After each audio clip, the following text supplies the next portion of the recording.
అక్షయమైన ఆత్మీయ దీవెన.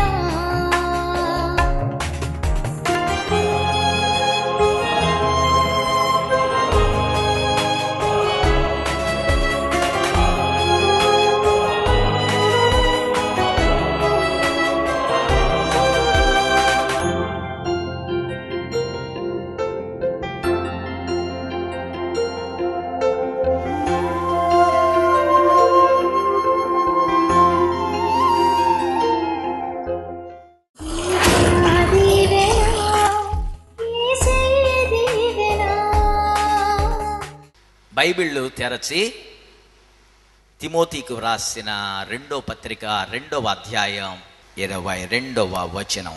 యవనుడా, నీ యవనేచ్ఛల నుండి పారిపొమ్ము అనే మాట అక్కడ మనకు కనపడతా ఉంది.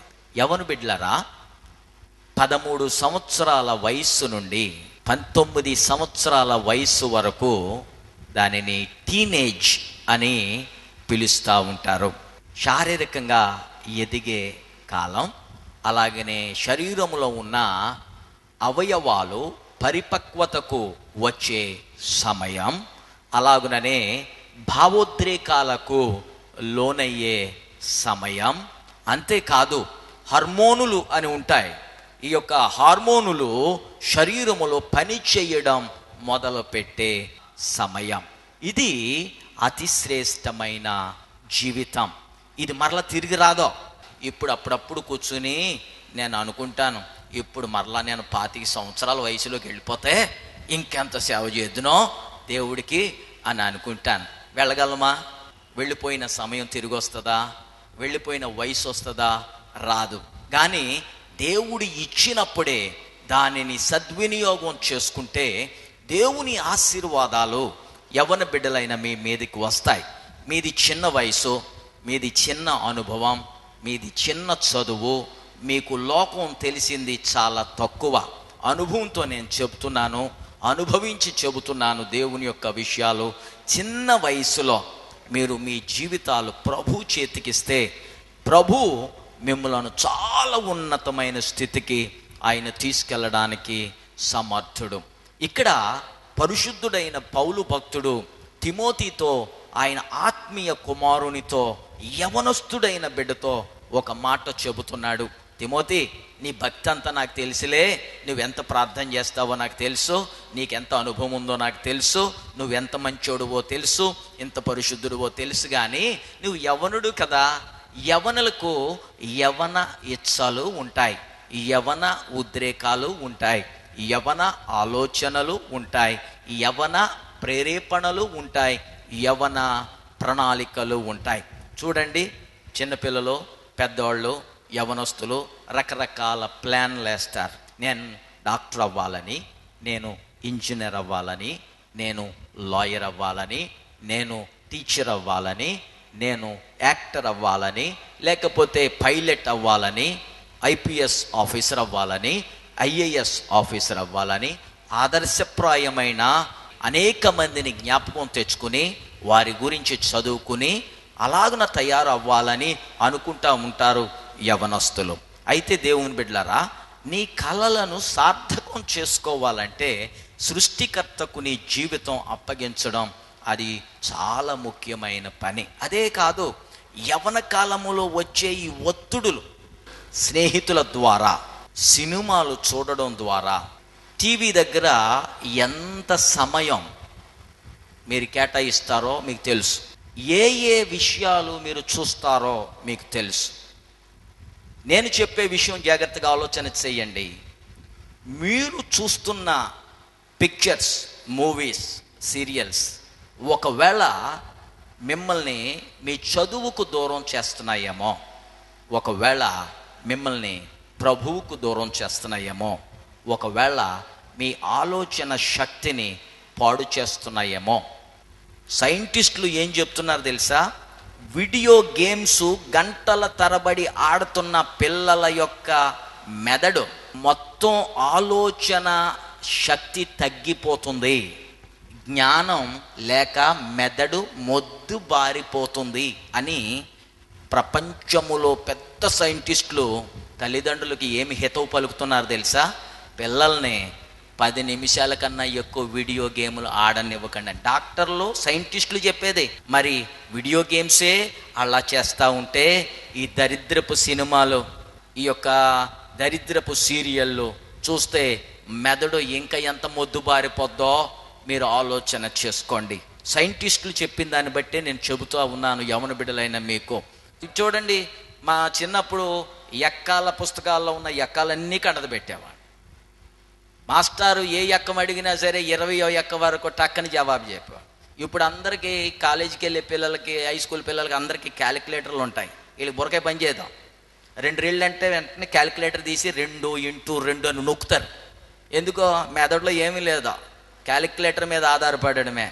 వీడియో గేములను, గోళీలాట, గూటి బిల్లాట, లేకపోతే క్రికెట్ ఆడదామంటే వర్షంలోనైనా సరే నిక్కరేసుకుని బయలుదేరిపోతారు. కానీ దేవుని సన్నిధికి రండిరా అంటే దేవుని సన్నిధికి రావడానికి సిగ్గుపడే యవన బిడ్డలు చాలామంది ఉన్నారు. తిమోతితో పరిశుద్ధుడైన పౌలు భక్తుడు అంటున్నాడు, యవనుడు అయిన తిమోతి, నీవు భక్తి గలవాడు అని తెలుసు నాన్న నాకు, నీ పరిశుద్ధత తెలుసురా నాకు, నీ యొక్క పవిత్రత తెలుసు, మీ అమ్మమ్మ తెలుసు, మీ తల్లి తెలుసు, నీ తండ్రి తెలుసు, వారి విశ్వాసం తెలుసు. అయితే ఒక సంగతి, యవనేచ్ఛలు యవన కాలంలోనే కలుగుతాయి, ముసల్తనంలో కలగవు. యవనేచ్ఛలు ఉంటాయే, ఆ యొక్క యవనేచ్ఛల నుండి నీవు పారిపో. బైబిల్లో యోసేపు అనే ఒక యవనస్తుడు ఉన్నాడు. యోసేపు ఒక విచిత్రమైన వ్యక్తి. యోసేపు యాకోబునకు వృద్ధాప్యములో పుట్టాడు. బాగా ప్రేమించిన రేచెలుకు పుట్టాడు ఈ యొక్క యాకోబు యొక్క కుమారుడు జోసెఫ్. జోసెఫ్లో కొన్ని విచిత్రమైన లక్షణాలు ఉన్నాయి. తన తండ్రికి ఇంకా భార్యలు ఉన్నారు, ఆ భార్యలకి ఉపపత్నులు ఉన్నారు, వాళ్ళకి పిల్లలు ఉన్నారు, సొంత తల్లికి పిల్లలు ఉన్నారు, కజిన్స్ ఎక్కువ ఉన్నారు జోసెఫ్ గారికి. వీళ్ళందరూ ప్రవర్తన ఒక రీతిగా ఉంటే యోసేపు గారి ప్రవర్తన ఒక రీతిగా ఉండేది. యోసేపు టీనేజ్లో ఉన్న ఒక విషయం చెప్తాను. 17 సంవత్సరాల వయసులో ఉన్నాడట. ఆదికాండానికి రండి, 37వ అధ్యాయం 1వ వచనాన్ని 2వ వచనాన్ని నేను చదువుతూ ఉన్నాను, చూడండి. యాకోబు తన తండ్రి పరవాసిగా ఉండిన కనాను దేశములో నివసించాను. యాకోబు వంశావళి ఇది. యోసేపు 17 వాడైన తన సహోదరులతో కూడా మందను మేపుచుండెను. అతడు చిన్నవాడై తన తండ్రి భార్యలైన బిల్హా కుమారుల యొద్దను జిల్ఫా కుమారుల యొద్దను ఉండెను. అప్పుడు యోసేపు వారి చెడుతనమును గూర్చిన సమాచారము వారి తండ్రి యొద్దకు తెచ్చేడివాడు. యోసేపు గురించి పరిశుద్ధమైన బైబిల్ చెప్పే 2 మాటలు. ఒకటి, 17 సంవత్సరాల వయసు. తండ్రి యొక్క భార్యలైన, ఇక్కడ మనం చదువుకున్నాం, వారి యొక్క కుమారుల దగ్గర ఉండి మందను మేపుతా ఉండేవాడు. నెంబర్ 1, 17 సంవత్సరాల వయసులో జోసెఫు బాధ్యతలు కలిగిన యవన బిడ్డ. కొంతమంది పిల్లలు ఇంటికాడ కనీసం చెత్త కాగితాలు తీసి చెత్త బుట్టలో పడేయరు. ఆ చెత్త కాగితాలు తీయడానికి అమ్మా ఇక్కడ బూడిదుందే అంటారు, లేకపోతే అమ్మ ప్లేట్ శుభ్రంగా లేదే అని అంటారు, అమ్మ నా యూనిఫారానికి బొత్తాలు ఊడిపోయినాయే అని అంటారు. బొత్తాలు గుచ్చుకోవడం రాదా నీకు? బొత్తం గుచ్చుకోలేవా? నీ బూట్లు నువ్వు పాలిష్ చేసుకోలేవా? నీ బ్యాగ్ నువ్వు చదువుకోలేవా? యోసేపుకి బాధ్యత ఉంది. 17 సంవత్సరాల వయసులో మందను మేపేవాడట, అంటే పని చేసేవాడు. పాశ్చాత్య దేశాల్లో ప్రతి బాబు, ప్రతి బాలిక, ప్రతి అమ్మాయి, ప్రతి అబ్బాయి అన్నం కూరలు వండడం, బట్టలు ఉతుక్కోవడం, తన పని తాను చేసుకోవడం, తన లిట్రిన్ తాను కడుక్కోవడం, తన పడక తాను శుద్ధి చేసుకోవడం. మీలో ఎంతమంది పొద్దున్నే లేచి మీరు రాత్రి మంచం మీద పడుకున్నప్పుడు దుప్పటి మంచిగా తల్లి పరిస్తే తెల్లారు లేచేసరికి పరిచిన దుప్పటేమో మూలన ఉంటుంది, కప్పుకునే దుప్పటేమో మూలన ఉంటుంది, తలదిండేమో తలదిండి కవర్లో నుంచి బయటకు వచ్చేసి ఉంటుంది మీలో కొంతమంది ఇళ్లలో. పొద్దున్నే లెగిసి మరలా కవర్లో తలదిండి పెట్టి మంచం చక్కగా శుభ్రం చేసుకునే వాళ్ళు ఎంతమంది ఉన్నారు? అలా వదిలేస్తారు, మా అమ్మ శుభ్రం చేసుకుంటుందిలే, మా నాన్న శుభ్రం చేసుకుంటాడులే. యోసేపు అలాంటి వాడు కాదు. యోసేపులో ఉన్న మంచి సుగుణం మొదటిది ఏంటంటే, శుభ్రంగా టిప్ టాప్గా తయారైపోయి టకప్ చేసుకుని ఊరి మీద వెళ్ళిపోవడం, చక్కగా పొద్దున్నే సిద్ధపడి మందను తోలుకుని వెళ్తాడు, మందను మేపడానికి. అంటే తండ్రి ఏమి అప్పగిస్తాడో ఆ పని చేస్తాడనమాట. చిన్న వయసు నుంచి తల్లి తండ్రి ఏం చెబితే అది చేస్తే అది మీకు ఆశీర్వాదం. నా చిన్నతనం నుంచి మా నాన్న మా అమ్మ ఏం చెప్తే అది చేశాను. అన్ని విషయాల్లో, చదువు విషయంలో, బైబిల్ ట్రైనింగ్ విషయంలో, సేవ విషయంలో, నా పెళ్లి విషయంలో, నా సేవ విషయంలో, అన్ని విషయాల్లో నా తండ్రి బ్రతుకున్నంత కాలం ఆయన మాట పొల్లు పోలేదు, ఒక్క మాట కూడా నేను జవదాటలేదు. అందుకనే నేను ఆశీర్వదించబడ్డాను. యోసేపు ఆశీర్వదించబడడానికి కారణం ఏంటి తెలుసా? తండ్రి మందను మేపాడు. తండ్రి ఏ పని చెప్తే ఆ పని చేశాడు. నేను ఎందుకు మేపాలా? నేను జూనియర్ ఇంటర్ తెలుసా, నేను సీనియర్ ఇంటర్ తెలుసా, నేను డిగ్రీ ఫస్ట్ ఇయర్ తెలుసా, నేను 10th క్లాస్లో ఎన్ని మార్కులు వచ్చి పాస్ అయ్యానో తెలుసా అని చెప్పేసి లేనిపోని నడమంత్రపు డ్యాన్స్ యోసేపు కట్టేవాడు కాదు. యోసేపు భక్తి కలిగిన వాడు. యోసేపు ఎలాంటి జీవితం అంటే, ఇక్కడ వ్రాశాడు, యోసేపును తండ్రి బాగా ప్రేమించి రంగురంగుల అంగీ కుట్టించాడట. అయినా సరే నేను మా నాన్నకి ఇష్టమని చెప్పి మారం చేసి జులాయిగా తిరగలేదో, బయట గాలికి తిరగలేదో. కొంతమంది పిల్లలు ఉన్నారా, అర్ధరాత్రి వరకు ఊరి మీద తిరుగుతానే ఉంటారు. అంత గాలిపటాలు తెలుసు కదా, గాలిపటాలు ఎగురుతూ ఉంటాయి. అలాగా ఎగిరి ఎగిరి ఎగిరి తెగిపోయిన గాలిపటాలలాగా ఎక్కడ వ్రాలుతాడో ఆ పిల్ల ఎక్కడ వ్రాలుతుందో ఎవడికి తెలియదో. అలాగ నాకు గాలిపటాలలాగా, తెగిపోయిన గాలిపటాలలాగా తిరగడం మంచిది కాదు. బాధ్యత ఉండాలా. బడికి వెళ్ళినాడు చదవాలా, మార్కులు తెచ్చుకోవాలా, ఇంటికి రావాలా. ఆడుకోవడానికి వెళ్ళినప్పుడు ఆడుకుని ఇంటికి రావాలా. అడ్డదిడ్డంగా తిరగకూడదు. గుడికి వెళ్ళినవాడు గుళ్ళో కూర్చోవాలా, మీటింగ్ అంతసేపు కూర్చోవాలా, తర్వాత మీటింగ్ అయిన తర్వాత తిన్నగా ఇంటికి వెళ్ళాలా. నడమంత్రపు జీవితం జీవించకూడదు. చూడండి, ప్రేమిస్తే చాలామంది పిల్లలకి తలతిక్క వచ్చేస్తుంది. బాగా ప్రేమగా చూసారనుకో తల్లిదండ్రులు, తప్పిపోయిన కుమారుని తల్లిదండ్రులు బాగా ప్రేమిస్తే చిన్నోడు ఏమైపోయాడు తెలుసా? పాడైపోయాడు. కొంతమందికి ప్రేమను అర్థం చేసుకోలేరు. ప్రేమను అర్థం చేసుకోలేక పిల్లలు తలబిరుసుగా ప్రవర్తిస్తారు. అప్పుడు పెద్దవాళ్ళు ఏం చేస్తారంటే పట్టుకుని 2 లాగితే వాడికి మరలా జ్ఞానోదయం కలుగుతూ ఉంటుంది. కనుక పిల్లలు మారం చేయడం వాక్య ప్రకారం కాదు, అది మంచిది కాదు. చూడండి, యోసేపు బాధ్యత కలిగిన వాడు. యోసేపులో ఉన్న మరొక సుగుణం ఏంటంటే, చూడండి బైబిల్లో ఇందాక మనం చదివిన దగ్గరే ఉంది, తన యొక్క కజిన్ బ్రదర్స్ అంట వాళ్ళు చెడుతనం చేస్తూ ఉంటే ఆ చెడుతనములో అతడు పాల్గొనలేదట. చెడుతనములో పాల్గొనకుండా ఏం చేశాడంటే తెలుసా? తండ్రి దగ్గరకు వారి ప్రవర్తనను గురించి తీసుకొచ్చేవాడు. దేవుని వాక్యంలో 2 మాటలు నేను మీకు జ్ఞాపకం చేస్తున్నాను యోసేపును గురించి. అతని యొక్క బాధ్యత, రెండవది అతడు తనను తాను పవిత్రంగా చిన్న వయసులో కాపాడుకోవడం. తండ్రి ఇంటి దగ్గర ఉన్నప్పుడే తన సహోదరులు, రా మనం వెళ్ళి అల్లరి చేద్దాం, ఇదిగో ఆ చెట్టు కాయలు తీసేద్దాం రా, ఆ కొబ్బరి చెట్టులో మంచి కాయలు ఉన్నాయి, ఎవరు లేరు తీసేద్దాం రా అని అంటే వెళ్ళేవాడు కాదు. ఇదిగో పాపం వాళ్ళు పని చేస్తున్నారు, ఆ పని చెడగొడదాం రా అని అంటే వెళ్ళేవాడు కాదు.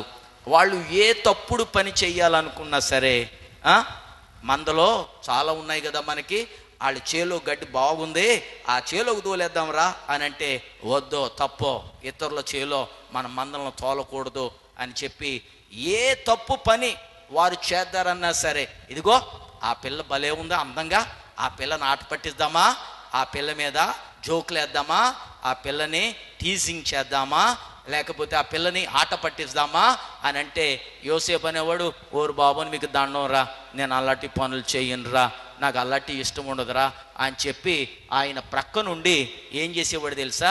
నెమ్మతంగా నాన్న దగ్గరికి వెళ్ళిపోయి, నాన్న ఇదిగో కజిన్ బ్రదర్స్ ఉన్నారు కదా, వాళ్ళు ఇలా చేస్తున్నారు, నన్ను కూడా రమ్మంటున్నారు, నాకు ఇష్టం లేదు నాన్న, నేను వెళ్ళను నాన్న అని చెబుతూ ఉండేవాడు. బైబిల్లో చక్కగా రాశారు, చెడుతనమును గూర్చి తండ్రికి తెలియచేసేవాడట. మీలో ఎవరైనా తప్పు చేస్తూ ఉంటే వాళ్ళతో మీరు చేతులు కలపకూడదు. కొంతమంది పిల్లలు కాలేజ్ గోడల మీద లేనిపోని రాతలన్నీ రాస్తారు, కాలేజీ బాత్రూముల్లో లేనిపోని రాతలన్నీ రాస్తారు, కాలేజీ బోర్డుల మీద పిచ్చి పిచ్చి కోతలన్నీ రాస్తారు. కొంతమంది పిల్లలు వాళ్ళ పుస్తకాల మీద వీళ్ళ పుస్తకాల మీద లేనిపోని సినిమా డైలాగులన్నీ రాస్తారు. అది తప్పు, అది చెడుతనం. అసభ్యకరమైన మాటలు నీ స్నేహితుల దగ్గర మాట్లాడకూడదు. ఏ పిల్లైనా ఏ పిల్లాడైనా సరే నోటిని కాపాడుకోవాలి. నోరు ఉందని ఇష్టం వచ్చినట్లు మాట్లాడితే దేవుడు చావు దెబ్బ తీస్తాడు. గనుక ఒళ్ళు దగ్గర పెట్టుకోవాలి. యవ్వన బిడ్డలు చాలా జాగ్రత్తగా ఎప్పుడు మాట్లాడాలి, ఏం మాట్లాడాలి, ఎప్పుడు మాట్లాడకూడదు అనే విచక్షణ జ్ఞానం ఉన్నవాడే మనిషి అని బైబిలు మనకు చాలా జాగ్రత్త అని చెబుతూ ఉంటుంది. ఈ యోసేపు గారు నాన్న దగ్గరకు వచ్చి, నాన్న ఇలాగా అలాగా జరుగుతుంది, మేము మందను మేపుతున్నప్పుడు అని చెబితే తండ్రి వారి యొక్క నడతను గురించి జాగ్రత్తగా కనిపెడతా ఉండేవాడు. అందుకని సామెతల గ్రంథం తీయండి, 1వ అధ్యాయంలోనే, నా కుమారుడా 8వ వచనం, నీ తండ్రి ఉపదేశమును ఆలకింపు, నీ తల్లి చెప్పు బోధను త్రోసివేయకము. చాలామంది పిల్లలు తండ్రి ఏం చెప్తాడో వినాలి, తల్లి ఏం చెప్తాదో వినాలి. వినరు కొంతమంది పిల్లలు. నాంత చదువుకున్నావేంటి నువ్వు? నాంత చదువుందా నీకు? నీకేం తెలిసేటి? నువ్వు ఇంగ్లీష్ మీడియం కాన్వెంట్కి వెళ్ళవా? నేను కాన్వెంట్కి వెళ్ళాను. నువ్వు ఎప్పుడైనా ఇంగ్లీష్లో మాట్లాడావా? నేను మాట్లాడాను. హిందీలో మాట్లాడావా? నీకు హిందీ వచ్చా? నీకు ఉర్దూ వచ్చా?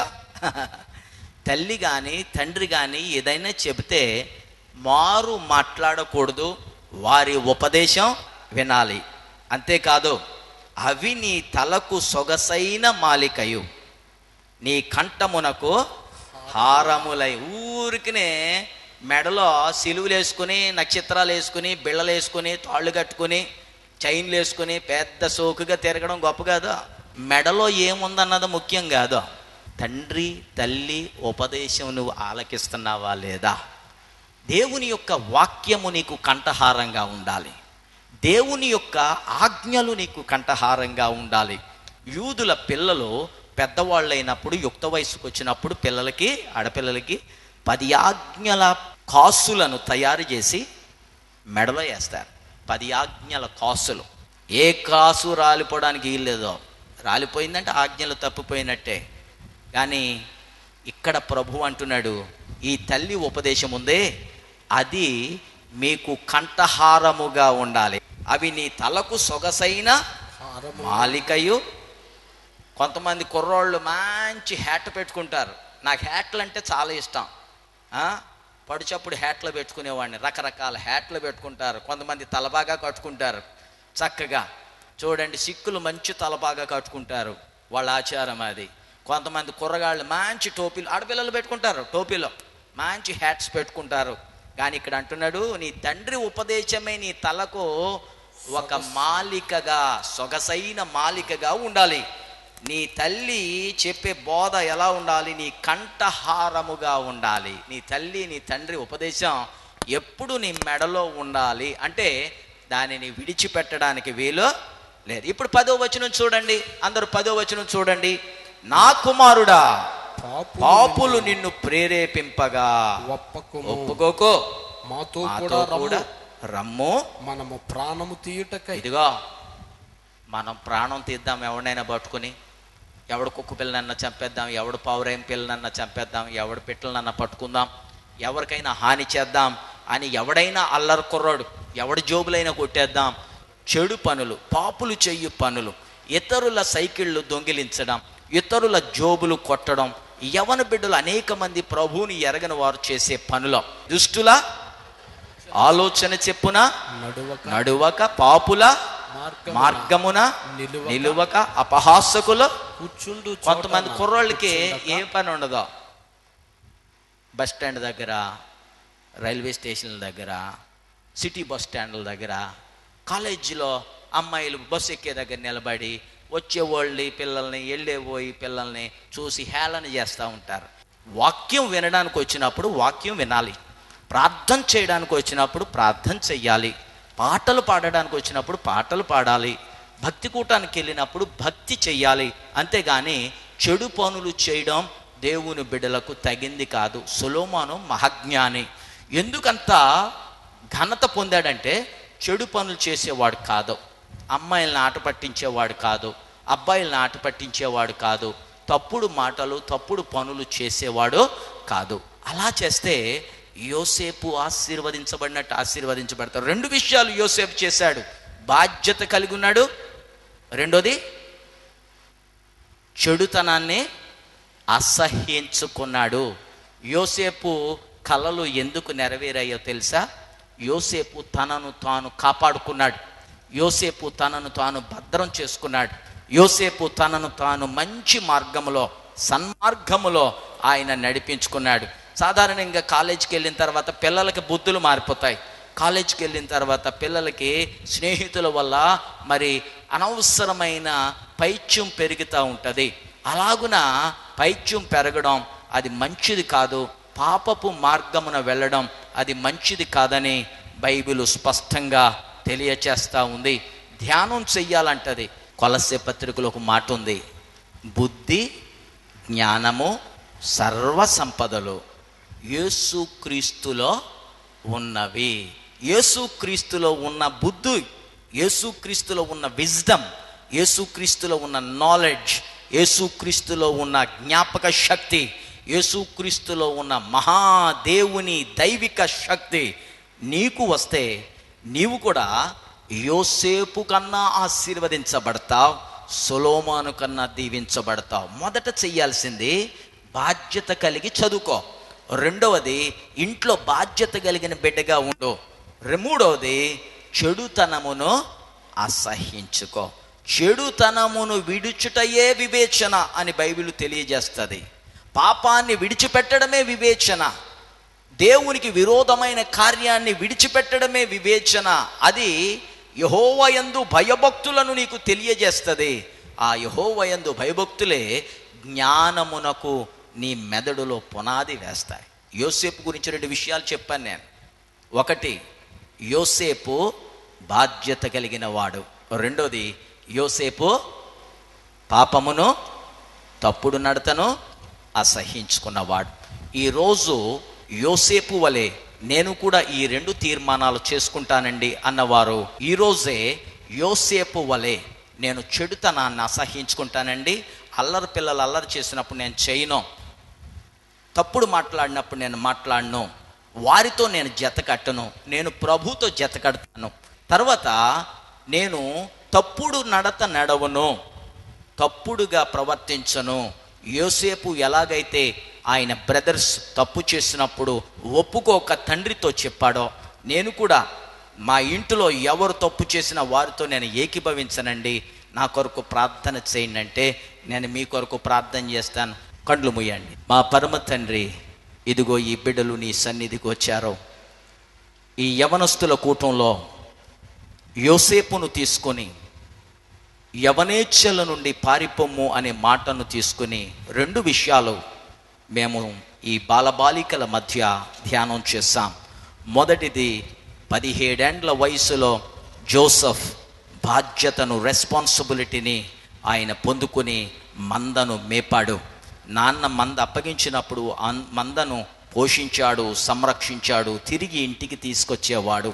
రెండవది, తన యొక్క కజిన్స్ బ్రదర్స్ వారు తప్పు చేస్తూ ఉంటే వారి యొక్క తప్పుడు మార్గమున అతడు నడవలేదు, తండ్రికి చెప్పాడు. అనగా తండ్రితో చెప్పిన యోసేపు తమ యొక్క బ్రదర్స్ యొక్క తప్పుడు పనులకు ఒప్పుకోలేదని మేము గ్రహిస్తూ ఉన్నాం. ఇదిగో ఈ యవ్వన బిడ్డలు ఇక్కడ ఉన్నారు, వారు కూడా ఒక తీర్మానం చేసుకుంటున్నారు ఈ రోజున, ఈ సమయంలో, ఈ రోజు నుండి జీవితంలో తప్పు మాట్లాడను, తప్పు చేయను, తప్పుడు పనులు, తప్పుడు సంభాషణ, తప్పుడు బిహేవియర్ నాకు ఉండకూడదు, నేను నా ఇంట్లో నేను బాధ్యతగా ఉంటాను అని చెప్పే భాగ్యం ఈ బిడ్డలకు కలిగింది. ఇదిగో నీ సన్నిధిలో ఈ బిడ్డలు ఒప్పుకుంటున్నారు, వారి నోటితో ఆ బిడ్డలు ఒప్పుకుంటున్నారు, నాయనా వారి మాటలు మీరు వింటా ఉన్నారు, వారి హృదయం మీరు చూస్తూ ఉన్నారు, వారి ప్రవర్తన వారి నడవడిక చాలా జాగ్రత్తగా మీరు పరిశీలన చేస్తూ ఉన్నారు. ఆకాశము నుండి దేవుడు వంగి నరుల నడతను కనిపెట్టుచూ ఉన్నాడు అని నీ వాక్యము సెలవిస్తూ ఉంది. చిన్నపిల్లల నాయన, యవన బిడ్డల నాయన, బాలుడు నడవవలసిన త్రోవను వానికి నేర్పమన్నావు. ఇదే సరి అయిన మార్గమని, ఇదే పరిశుద్ధమైన మార్గమని అల్లరి చిల్లరితో కూడిన ఆటపాటలు, త్రాగుబోతుల విందులు పిల్లలకు తగదని, విశ్వాసులకు తగదని, యోసేపు తన ఘటమును ఎలాగైతే పవిత్రతతో ఆయన కాపాడుకున్నాడో అలాగున ఈ బిడ్డలు ఒక మంచి స్థితికి వచ్చి చక్కగా వారి యొక్క గృహస్థ జీవితంలో సెటిల్ అయ్యే వరకు నాయనా నీ కృపను మెండుగా వారికి తోడుగా ఉంచి జీవితంలో ఉన్నతమైన స్థితికి యోసేపును తీసుకెళ్ళి అతడు ఫలించడి కొమ్మగా చేసిన దేవా, ఇదిగో యోహాను సువార్త 15వ అధ్యాయంలో మీరంటారు, మీరు ఫలించుట కొరకే నేను మిమ్మల్ని ఏర్పాటు చేసుకున్నానని. చదువులో ఈ బిడ్డలు ఫలించేలాగున సహాయం చేయి, ఆత్మీయంగా ఈ బిడ్డలు ఫలించేలాగున సహాయం చేయి, సమాజంలో ఈ బిడ్డలు ఫలించేలాగున సహాయం చేయి. నీ కృప, నీ కనికరము మెండుగా ఈ బిడ్డలకు దయచేయండి. యేసు నామమున అడుగుచున్నాను మా పరమ తండ్రి. తండ్రి, కుమార, పరిశుద్ధాత్మ దీవెనలు బిడ్డలారా మీకు నిరంతరము తోడయ్యుండును గాక. ఆమేన్. Our phone numbers are 9440272335 and 99590479993 and 0883246248. May God richly bless you.